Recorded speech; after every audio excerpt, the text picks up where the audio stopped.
The sixth day of Threshold 7 brought something the Swarm had not expected. Defeat. Major Tajin Nam stood on the bridge of the Indomitable, watching his ships tear apart the remaining Swarm biovessels in orbit. His reinforcements had turned the tide completely. Below, on the colony surface, the last pockets of Swarm warriors were being hunted down by Terran soldiers who had learned to hate them over 6 days of brutal combat. Swarm forces are in full retreat, Ensign Hannah Park reported from Tactical. She was young, barely 22, and this was her first real battle. Her hands shook slightly as she worked the controls. Captain Jiwan reports the colony is secure. Taijin nodded, then opened a ship-wide channel. All hands, this is the Major. Threshold 7 is liberated. Well done. The cheers that echoed through the Indomitable were tired but genuine. They had arrived expecting to evacuate survivors. Instead, they found warriors who had held against impossible odds and needed only a push to finish the job. On the ground, Captain Jiwon Kim walked through the colony, surveying the damage. Bodies littered the streets, mostly Swarm, but too many human as well. The final count was brutal. 123 Terran soldiers dead, 56 wounded so badly they would never fight again, out of 200. But they had killed nearly 8,000 Swarm warriors, a kill ratio that defied belief. Sergeant Hyun Park found her in the ruins of what had been the main plaza. His left arm was in a sling, broken during the final assault. Bora and the civilians are coming out of the shelters. 40,000 safe, exactly as promised. Jiwan felt the weight of 6 days crash down on her. They had done it. Against every prediction, every tactical analysis, every expert who said it was impossible, they had held. Captain, Lieutenant Sorahan approached, holding a datapad. You need to see this. The transmission from our battle has been viewed by 6 billion beings across Coalition space. We're everywhere. Jiwan took the pad and scrolled through the messages. Soldiers from 100 different species asking questions about human tactics, military commanders requesting Terran advisors, news agencies calling the defense of Threshold 7 the turning point of the war. They're calling us the fire of Threshold, Sora continued. Social media is exploding with debates about whether humans have been hiding their military strength, or if we really did go soft and had to remember how to fight. Both. Probably, Hyun muttered. Private Minji Choi emerged from the medical facility, her uniform stained with blood from dozens of patients. She had not slept in 3 days. Captain, all wounded are stabilized. The seriously injured are being transferred to Major Tajin's medical bay. You did well, Minji, Jiwan said quietly. Steel Angel suits you. Minji blinked, surprised. You heard that nickname? The whole galaxy heard it. You saved 63 lives under fire. That's going in the history books. While Threshold 7 celebrated survival, the rest of the galaxy grappled with what they had witnessed. The Coalition Military Command met in emergency session. General Kryloth presented his analysis to the assembled leaders. The Terran defense of Threshold 7 demonstrates tactical principles we have abandoned, the avian general explained, displaying footage of the battle, adaptive strategy, psychological warfare, acceptance of calculated risk. Most importantly, the willingness to fight dirty. Dirty? High Commander Vextar asked. His tone was different now, less dismissive, more curious. Yes, the humans used mining equipment as weapons. They collapsed tunnels on enemy forces. They laid traps that violated 3 different warfare conventions. And it worked. Kryloth paused. We have been fighting this war like gentlemen. The Swarm is not gentle. Perhaps we need to learn from species who understand that survival has no rules. Another commander, a crystalline being named Thelkos, spoke up. Are we suggesting we adopt human methods? Methods we called barbaric for centuries? I'm suggesting we stop losing, Kryloth replied bluntly. Sector 9 is collapsing. We have 3 weeks before the Swarm reaches the core worlds. We need the Terrans. All of them. Vexitar made the decision that would change the war. Contact Earth, request full mobilization, and send advisors to learn their training methods. If we're going to fight like humans, we need to understand what that means. The response from Earth was immediate. Within 48 hours, transport ships began arriving at Coalition staging areas. 50,000 Terran soldiers deployed across 12 active war zones. But they did not just come to fight. They came to teach. At Sector 9, the situation was desperate. Coalition forces held a thin defensive line protecting 5 inhabited worlds. The swarm had massed 1,000,000 warriors for a final push. Everyone knew the line would break. Then the humans arrived. Commander Yuna Song led the special operations teams. She was small, barely 5 feet tall, but her reputation was enormous. She had spent 15 years training in every combat discipline Earth had preserved from the old days. Infiltration, sabotage, psychological operations. "Your defensive line is in the wrong place," she told the shocked coalition commanders in her first briefing. "You're trying to protect everything, so you protect nothing. We need to let them commit to an attack, then hit them where it hurts." "You want to let them through?" a commander asked, horrified. "Partially. We evacuate 2 of the 5 worlds. Fake transmissions make it look like we're retreating completely. The swarm commits everything to the attack. Then we strike their hive ships with boarding teams and destroy their command structure. Without coordination, 1,000,000 swarm warriors become 1,000,000 confused targets. It was insane. It violated every principle of modern warfare. It worked perfectly. Yuna's strike teams infiltrated 3 swarm hive ships using stolen biosignatures. They moved through the organic corridors like ghosts, planting fusion charges in critical nodes. When the charges detonated, the hive ships died, taking their command organisms with them. On the surface, the swarm warriors suddenly lost cohesion. They stopped fighting as a unified force and became individual creatures, confused and vulnerable. Coalition forces, trained by Terran advisors, swept through them with brutal efficiency. Sector 9 held. Captain J. Kwan, leading Marine boarding teams on the frigate Dawnstriker, pioneered a new type of combat. His Marines specialized in ship-to-ship actions, turning enemy vessels into death traps. They breached swarm bioships through explosive decompression, fought in zero gravity, and learned to move through the twisting organic corridors without getting lost.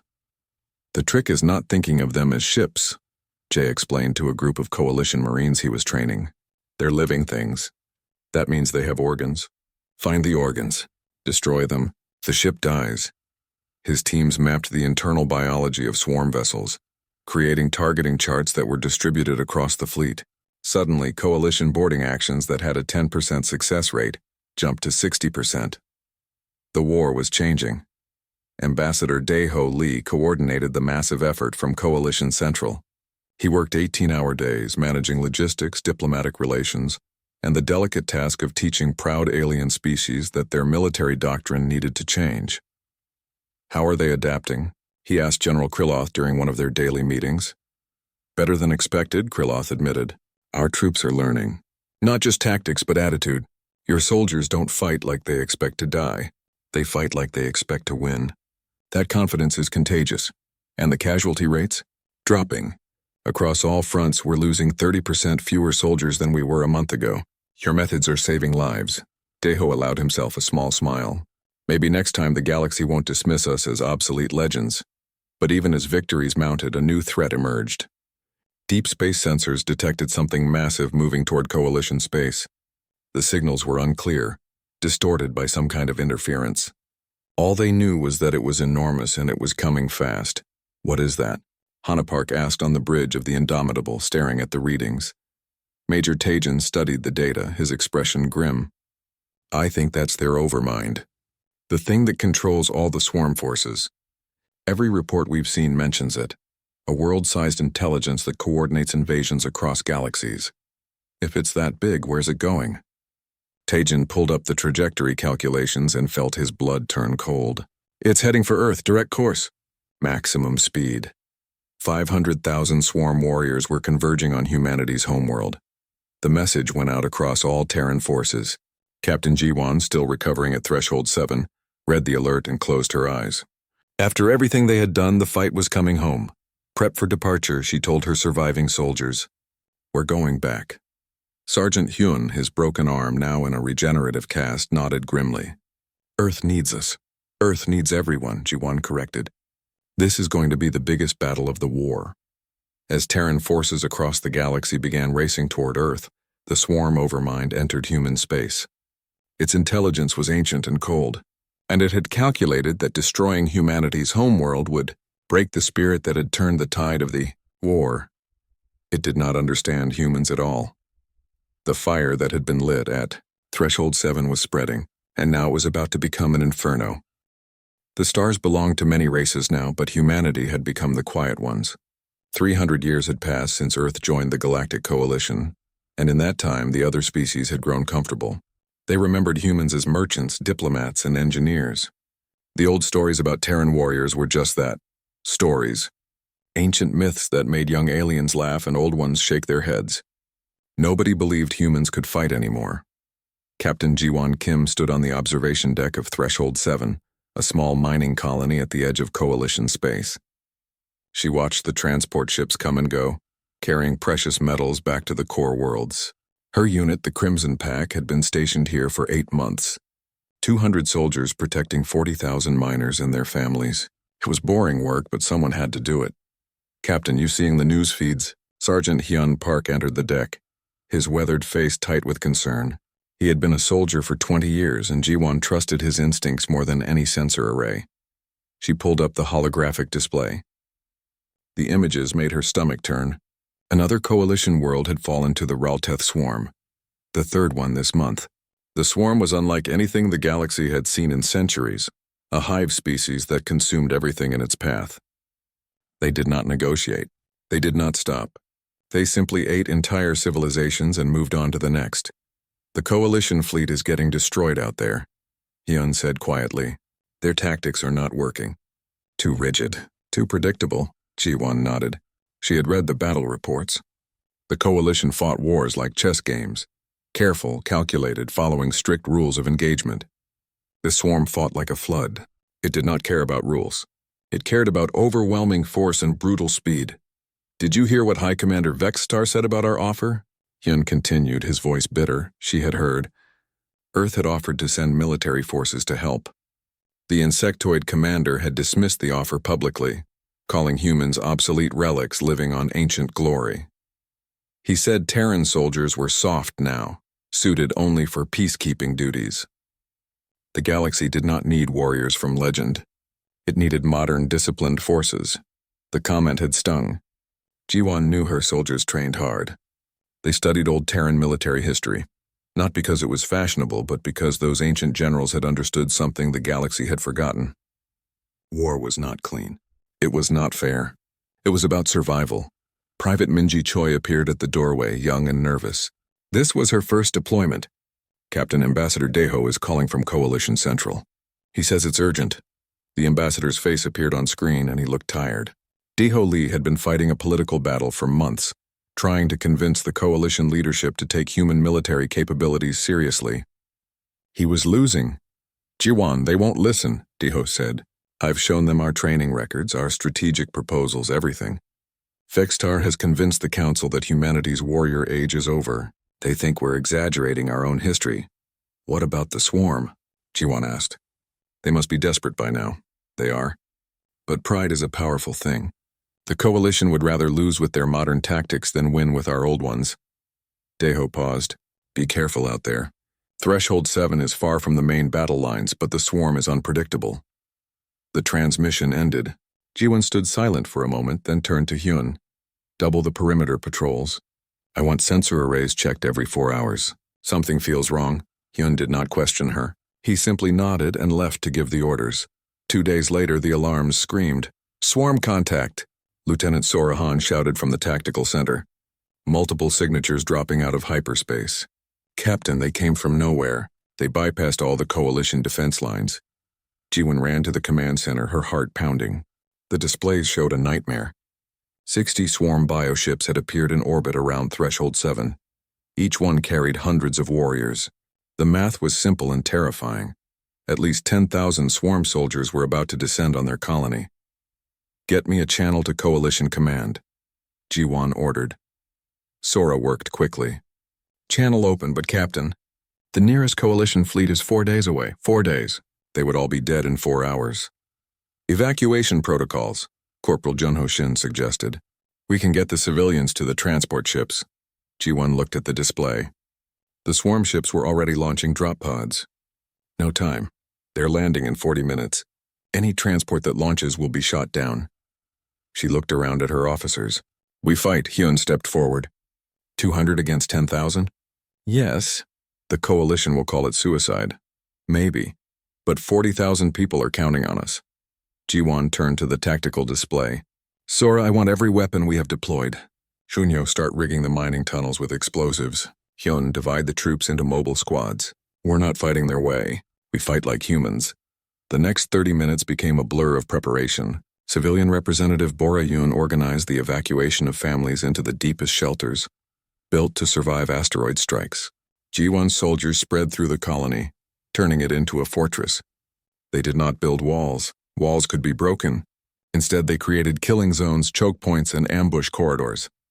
Captain, the Coalition observers are questioning our deployments, Sora reported. They say we're not following standard defensive doctrine. Good, G1 replied. Standard doctrine is why the Coalition is losing. We're using human doctrine now. The first swarm pods smashed into the ground outside the colony. The creatures that emerged were nightmares, 8 feet tall, covered in black chitin armor with claws that could tear through steel. They moved in perfect coordination, like a single organism with thousands of bodies. They expected easy prey. Mining colonies were soft targets. Lots of civilians, few soldiers, weak defenses. They did not expect what happened next. As the first wave of swarm warriors rushed toward the colony entrance, the ground exploded beneath them. Junho's mines had been placed with precision. Dozens of creatures vanished in fire and shrapnel. The survivors pressed forward, climbing over their dead without hesitation. They entered the colony's main corridor and found themselves in a narrow passage. Perfect for their numbers, or so they thought. Then the Terran soldiers opened fire from elevated positions, from hidden alcoves from above and below. Crossfire turned the corridor into a slaughterhouse.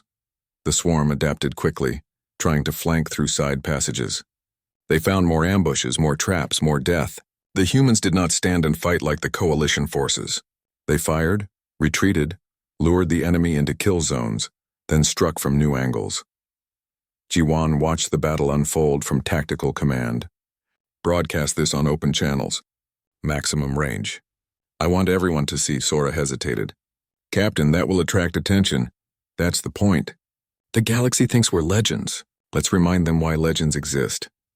Across the stars, Coalition forces began receiving the transmission from Threshold 7.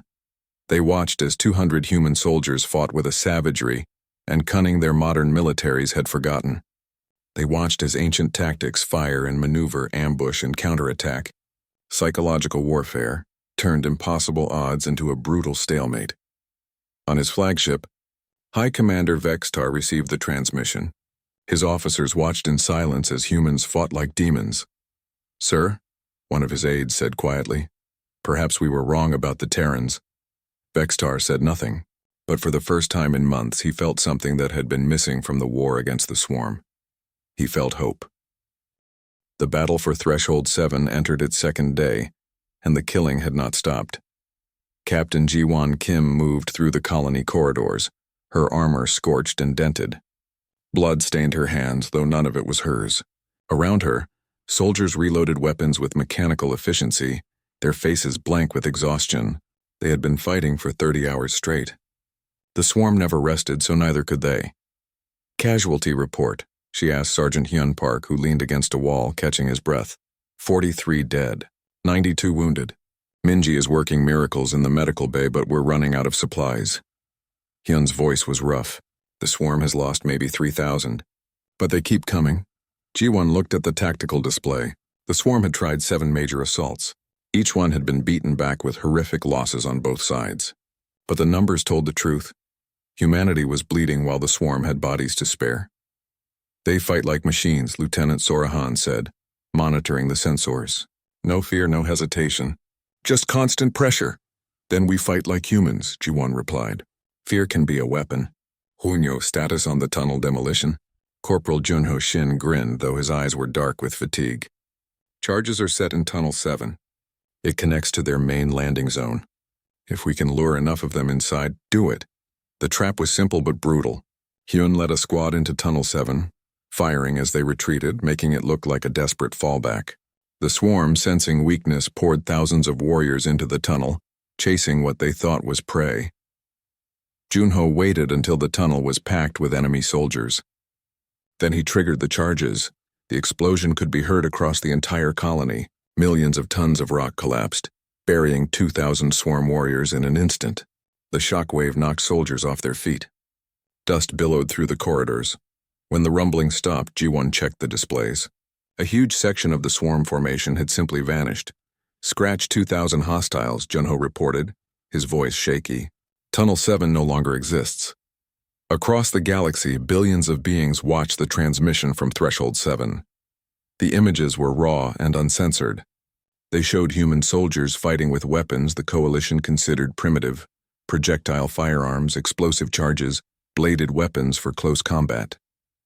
They showed tactics that military academies called outdated: ambushes, feints, fighting retreats that lured enemies into traps. But they also showed something else. They showed humans refusing to break. Private Minji Choi had become a symbol of that refusal. The young medic had saved 63 wounded soldiers in 2 days, working through artillery fire and swarm attacks. She moved through the chaos like a ghost, appearing wherever the fighting was worst, dragging injured soldiers to safety. The troops had started calling her Steel Angel. Another squad needs evac from Section 4, Sora reported. Minji grabbed her medical pack without hesitation. I'm going. That sector is overrun, Jiwon warned. Then they need me more. Minji ran toward the sound of gunfire. She found the wounded squad pinned down by swarm warriors. Without thinking, she opened fire with her sidearm, dropping 2 enemies. The distraction gave the squad time to pull back. She treated them in a storage room while explosions shook the walls.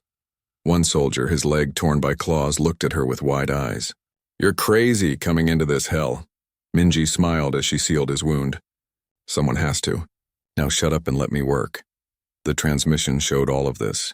Coalition species who had dismissed humans as soft merchants watched Steel Angel save lives under fire. They watched Sergeant Hyun lead counterattacks with nothing but tactical genius and raw courage. They watched Captain Jiwon coordinate impossible defenses with a calmness that seemed unnatural. On the 3rd day, the swarm committed their shock troops. These were not the standard warriors. These were massive bioconstructs, 12 feet tall, armored like tanks, bred specifically to break fortified positions. They had crushed every coalition defense line they encountered. 6 of them landed near the colony's main entrance. Well, Hyun muttered, staring at the display. That's not good. The shock troops charged. Standard coalition protocol said to retreat when facing these monsters. They were too strong, too well armored. Conventional weapons barely scratched them. Jiwon watched them approach. Then she smiled, cold and sharp. Junho, remember those anti-vehicle mines we stored in Warehouse 3? Yunho's eyes lit up. The ones rated for destroying armored vehicles? Yes, distribute them. I want those things in the ground where our shock friends will walk. Captain, those mines are illegal under coalition warfare conventions. The swarm didn't sign the conventions. Neither did we. The shock troops hit the minefield at full charge. The explosions tore through their legs, dropping them to the ground. Before they could recover, Terran soldiers swarmed them with plasma cutters, tools designed for cutting through ship hulls. Against wounded, immobilized targets, they worked perfectly. It took 20 minutes to kill all 6 shock troops. 20 minutes of brutal, savage fighting that would have made coalition commanders sick. But when it was over, the impossible monsters lay dead. The galaxy watching the transmission fell silent. Rewind that. General Kryloth commanded on his flagship. The avian commander had been skeptical of human capabilities, but what he saw changed his mind. They just killed 6 shock troops with mining equipment and anti-vehicle mines. That's brilliant. His tactical officer looked confused. Sir, those tactics are crude. Not proper military doctrine. Proper doctrine is getting us killed, Kryloth snapped. The humans are winning because they fight to win, not to follow rules. Get me a channel to Coalition Command. We need to request Terran forces for other sectors. High Commander Vextar received the request and dozens like it. For 4 days he had watched the Battle of Threshold 7. He had seen his preconceptions shatter. The humans were not fighting like obsolete relics. They were fighting like evolution itself, adapting, improvising, refusing to die. The swarm casualty count at Threshold 7 is now 7,000, his aide reported. Human casualties are at 60%, but they're still holding. Vextar made his decision. He opened a transmission to Earth. This is High Commander Vextar to Earth Central Command. I am formally requesting immediate military assistance. Deploy your forces to Sector 9. We will learn from your methods. The response came from Ambassador Deho Lee, and the old diplomat's voice carried no smugness, only relief. Confirmed, High Commander. Terran forces are mobilizing. We'll teach the galaxy how humans fight. On Threshold 7, the 5th day dawned. Major Tajan Nam's task force dropped out of hyperspace. 3 Terran warships and 500 fresh soldiers. The Indomitable, his flagship, immediately engaged the swarm bioships in orbit. Jiwan watched the reinforcements land and felt something she had not allowed herself to feel since the battle began. Relief. Yun stood beside her, his face covered in grime and dried blood. We held. We did more than hold, she replied. We reminded them. Reminded them of what? Jiwan looked at the swarm formations, now hesitating, confused by the sudden arrival of more humans. That our legends weren't exaggerations. They were warnings. The counteroffensive began an hour later. 800 Terran soldiers, experienced and angry, crashed into the swarm positions. They did not fight to survive anymore. They fought to destroy. And across the galaxy a phrase began spreading among the troops, born from something Sergeant Hyun had said during the darkest hour of the 3rd day. We don't retreat. We reload. The old ways had awakened, and the galaxy was beginning to remember why humanity's warrior culture had once been feared. Earth had 8 days to prepare for the end of the world. The swarm overmind was coming, bringing 500,000 bio-warriors with it. Every military analyst agreed. Earth's orbital defenses were not strong enough. The planetary shield generators could not stop that much mass. The home fleet was powerful but outnumbered 5-1.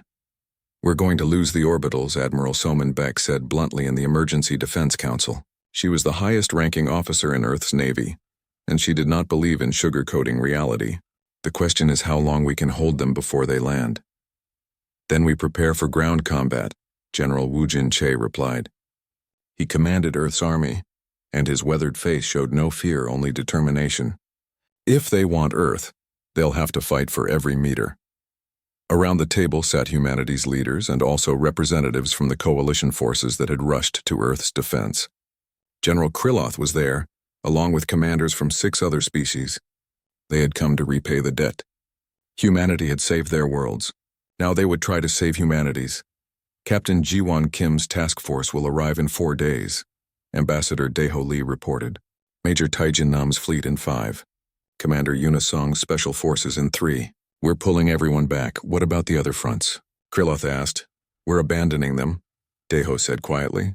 Every Terran soldier, every ship, every resource is coming home. If Earth falls, the war is over anyway. The room fell silent as the weight of that statement settled over them. Then we make sure Earth doesn't fall, Soman said. What's the civilian situation? 2 billion people in underground shelters, Wu Jin replied. But 8 billion more on the surface.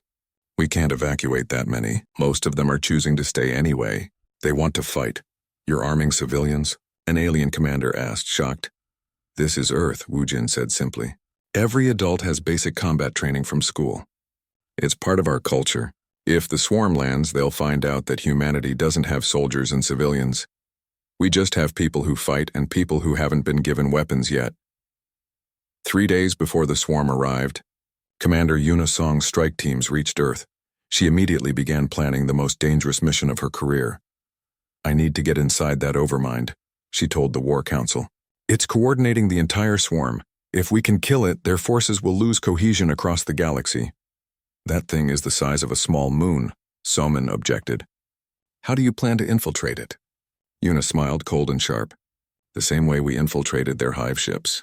Biological camouflage, stolen signatures, and absolute silence. I need a team of 20 and a ship that can get us close. It's suicide, Kryloth said. Maybe, but what's the alternative?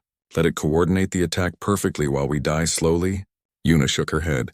I'd rather die trying to cut off the snake's head. Major Taijin Nam's fleet arrived next, followed by Captain Jiwon's forces. Threshold 7's survivors were given a hero's welcome, but there was no time for celebration. The swarm was 2 days out. Sergeant Hyun Park walked through Seoul, his home city, and saw people preparing to fight. Shop owners carried rifles to their businesses. Teachers were organizing neighborhood defense groups. Children too young to fight were being taught to carry medical supplies and ammunition. The entire planet was transforming into a fortress. This is insane, Ensign Hannah Park said, walking beside him. They're going to fight in the streets. That's what humans do, Hyun replied. We fight where we stand. It's not pretty, but it's effective.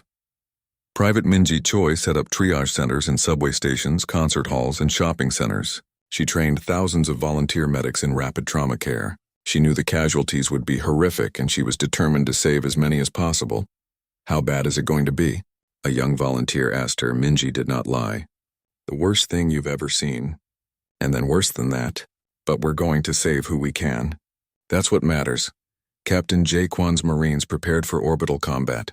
Their mission was to board as many swarm bioships as possible during the initial attack, causing chaos and buying time for the ground forces. Remember, he told his troops, every ship we take down means fewer enemies landing. Every minute we buy could save thousands of lives. We're not coming back from this, but that's fine. We're Marines. We were born for this. The day of the attack arrived. The swarm overmind emerged from hyperspace at the edge of Earth's solar system, surrounded by hundreds of bioships. The fleet was massive, blotting out stars. Its approach was slow and deliberate. It wanted humans to see their doom coming. Admiral Somin Bayek gave the order from her flagship, the Indomitable Truth. All ships, engage. For Earth. The space battle was brutal and immediate. Earth's home fleet, reinforced by coalition vessels, slammed into the swarm ships. Plasma cannons lit up the void. Missiles streaked through vacuum. Bioships died, but they kept coming. Captain Jae-Kwon's boarding teams hit 3 swarm ships in the first hour. They fought through organic corridors, destroying critical organs, then escaped as the ships died around them. It was chaos and violence and desperation. Ship 4 is breaking up, Hannah reported from her console. Jae's team made it out. 17 survivors from a team of 40. The casualty rates were horrific, but the tactics worked. For every ship the Marines boarded, dozens of swarm warriors died. Commander Yuna Song watched the battle from her stealth ship, waiting for the right moment. The Overmind was hanging back, protected by layers of bioships. She needed an opening. There, her pilot said, highlighting a gap in the formations. 30 seconds. Take it. The stealth ship slipped through the chaos, using debris and energy signatures to hide. They reached the Overmind's surface, a grotesque landscape of organic structures and pulsing membranes. Yuna's team planted breaching charges and blew a hole in the outer shell. Inside was a nightmare. The Overmind was alive in ways that defied understanding. Walls breathed. Floors pulsed. The air itself seemed conscious. Stay focused, Yuna whispered to her team. Find the core. Plant the charges. Get out. But the Overmind knew they were there. It began sending defense organisms, creatures specifically designed to hunt intruders. Above Earth, the orbital defenses began to fail. The swarm ships pushed through, launching drop pods by the thousands. The pods screamed through atmosphere, burning bright, carrying warriors to the surface. General Woojin Chai watched them fall like rain. All ground forces engage. This is it. The swarm landed in 40 locations simultaneously, cities, towns, military bases. They came ready to overwhelm through sheer numbers. They found 8 billion angry humans waiting. In Seoul, Sergeant Hyun led the defense of downtown. His forces had prepared every building, every street, every alley. When the swarm charged, they found urban warfare at its most brutal. Snipers from windows, ambushes from basements. Explosives triggered from sewers. This is our city, Hyun roared, firing controlled bursts into the enemy. You want it? Come and take it. The battle raged for hours. The swarm pushed forward, died, pushed forward again. Human casualties mounted, but they did not break. In New York, Tokyo, London, Mumbai, the same scene played out. Humans fought with professional soldiers and armed civilians side by side. Retired veterans came out of retirement. Factory workers grabbed weapons. Teachers defended their schools. Private Minji Choi ran through the chaos, treating wounded in the streets. She had given up on established medical centers. The fighting was too fluid, too desperate. She went where the soldiers fell and patched them up enough to keep fighting. You're crazy, a wounded soldier shouted as she dragged him behind cover. I've been told, she shouted back, applying sealant to his wounds. In orbit, Admiral Somin watched her fleet die. They had destroyed countless swarm ships, but more kept coming. The home fleet was down to 40% strength. Admiral, her tactical officer said quietly, we're not going to hold. I know. Selman opened a fleet-wide channel. All ships ramming speed. If we're going down, we're taking them with us. Inside the Overmind, Commander Unisong reached the core. It was massive, a brain the size of a building pulsing with sick light. Her team was down to 8. They planted the quantum singularity device at the base of the core. 15-minute timer, she said. Let's move.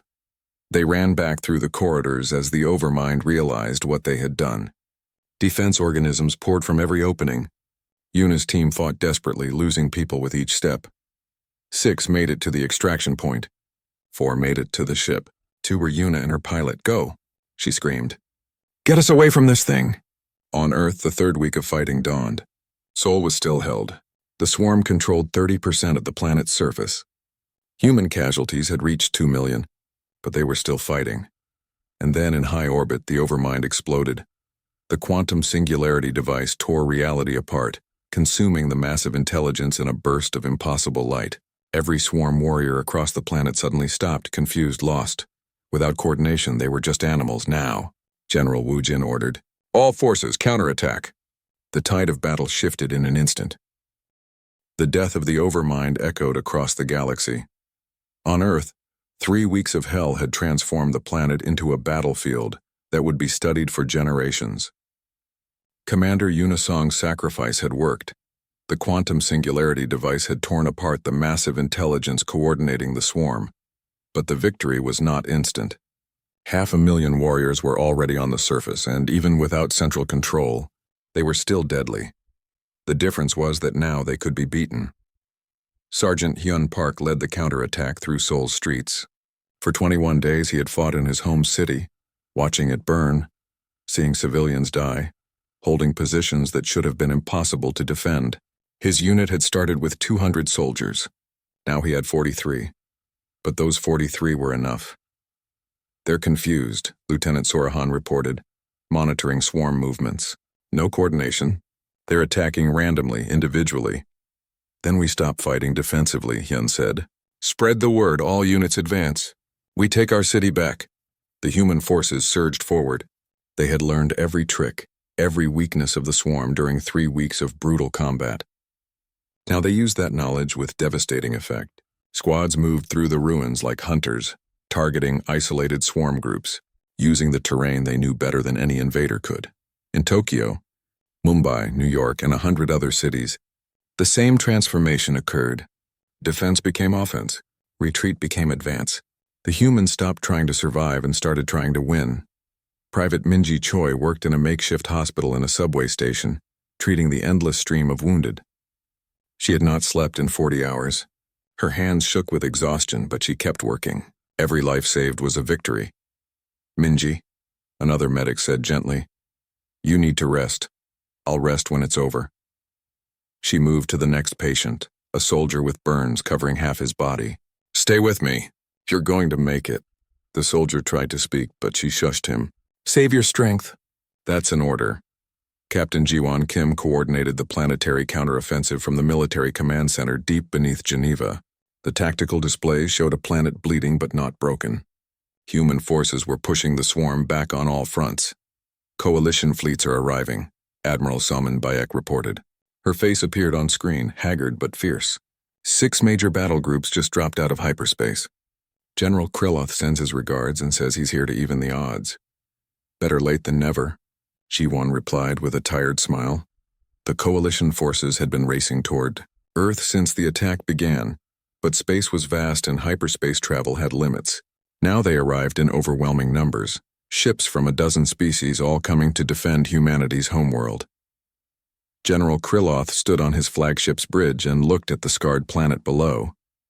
3 weeks of combat had left Earth smoking and wounded, but it was still there, still fighting. "All ships," he transmitted. "Our debt to humanity can never be repaid, but today we begin trying. Attack pattern Alpha. Show the swarm what the galaxy looks like when we fight together." The orbital battle shifted dramatically. The swarm bioships, already damaged from weeks of fighting Earth's home fleet, found themselves caught between Admiral Somin's surviving vessels and the fresh coalition forces. The space around Earth became a shooting gallery. On the ground, Captain Jaquan's Marines cleared the last swarm landing site in North America. His boarding teams had taken horrific casualties in the first days of the battle, But the survivors had become legends. They moved through the battlefield with the confidence of soldiers who had seen the worst and survived it. Final pocket eliminated, he reported to G1. North America is secure. Swarm resistance is collapsing everywhere. Major Taejin Nam, commanding what remained of the Indomitable after 3 weeks of constant combat, pursued the fleeing swarm bioships. His vessel was held together by makeshift repairs and determination, but its weapons still worked. Don't let them escape, he ordered. If even one hive ship gets away, they'll regroup and come back. We end this now. Ensign Hannah Park coordinated the pursuit, tracking down scattered swarm vessels across Earth's solar system. She had aged years in 3 weeks, losing the nervousness of a new officer and gaining the hard edge of a veteran. Last bioship located, she reported. It's trying to jump to hyperspace. Not today, Taejin said. All batteries fire. The Indomitable's weapons tore the bioship apart seconds before it could escape. The explosion lit up space like a second sun. By the 4th week, it was over. The swarm was broken on Earth, shattered across Coalition space, and leaderless without their overmind. Scattered groups remained, but they were animals now. Dangerous but not coordinated. The existential threat was gone, the cost was staggering. Earth had lost 4 million people. 20 major cities were in ruins. The orbital defenses were destroyed. The home fleet was reduced to 30 ships from 200.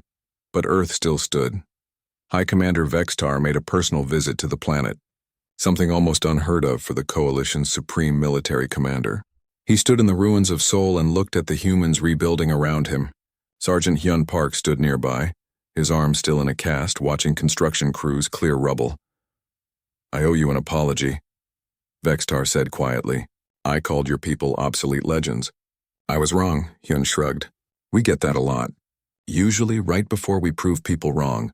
Your tactics, your spirit, you saved the galaxy. Without humanity's intervention, we would have lost this war.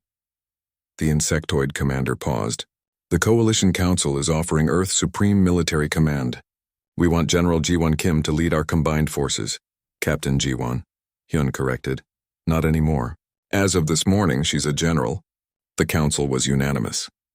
Ambassador Daeho Lee arrived at the meeting and his weathered face showed satisfaction. We've also received requests from 40 species to establish military training exchanges. They want to learn from us, of course they do, Hyun muttered. We just beat the unbeatable enemy. In the months that followed, the galaxy transformed. General Ji-won Kim became the Coalition's supreme military commander, coordinating forces across 100 worlds. She brought human tactical doctrine with her, and military academies across the stars began teaching courses on adaptive warfare, psychological operations, and the importance of fighting to win, rather than fighting to look good. Sergeant Hyun Park retired from active duty and opened the first Terran military academy for Coalition forces on Earth. Students from every species came to learn, from the veterans of Threshold 7 and the Battle of Earth. His first lecture always began the same way. Everything you learned about modern warfare is wrong. Let me show you what works. Private Minji Choi, now called Steel Angel across the galaxy, became the Coalition's Surgeon General. She revolutionized combat medicine, training medics to work under fire, to move toward danger instead of away from it. Her textbook, Medicine in the Fire, became required reading for every military medic in Coalition space. Captain Jae Kwan took command of the new Coalition Marine Corps, an elite force trained in boarding actions and close-quarters combat. They wore patches showing a human breaking through a ship's hull, and their motto was simple: we go where others can't. Commander Yuna Song survived the destruction of the Overmind, barely. She spent 6 months recovering from radiation exposure and injuries, then returned to active duty. She was awarded the Coalition's highest honor and given command of all Special Operations Forces. When asked how she felt about nearly dying, she smiled and said, "It was worth it." Major Taejin Nam rebuilt the Indomitable and led it on dozens of missions to clear out remaining swarm pockets. His ship became a symbol of human resilience, battered, scarred, but never defeated. Admiral Somin Beck oversaw the reconstruction of Earth's orbital defenses, making them stronger than ever. She ensured that no enemy would ever threaten humanity's homeworld again. Threshold 7 was renamed First Fire, a living monument to the battle that changed everything. A massive memorial was built there, listing the names of the 200 soldiers who had held against impossible odds. Millions of beings visited each year, and guides told the story of how humanity reminded the galaxy what warriors looked like. On the 5th anniversary of the Battle of Earth, a ceremony was held at the United Nations building, rebuilt from the rubble. Representatives from every coalition species attended. General Jawan Kim gave a speech that was broadcast across the galaxy. 5 years ago, they called us old legends, she said. They thought our warrior culture was ancient history, exaggerated stories from a violent past. They were wrong. We never stopped being warriors. We just stopped needing to prove it. She paused, looking at the assembled crowd, human and alien, soldier and civilian, all united by what they had survived together. The fire that kept humanity alive for millions of years never went out. It just waited. And when the galaxy needed it, when everything was darkest, that fire became an inferno. We burned away an enemy that thought we were soft. We reminded the universe that peace is not weakness. It's just a choice we make when we don't need to fight. But when we do need to fight, she smiled cold and proud. Then we show them why the legends exist in the first place. The ceremony ended with a simple ritual. New military recruits from every species, training together on Earth, took their oath.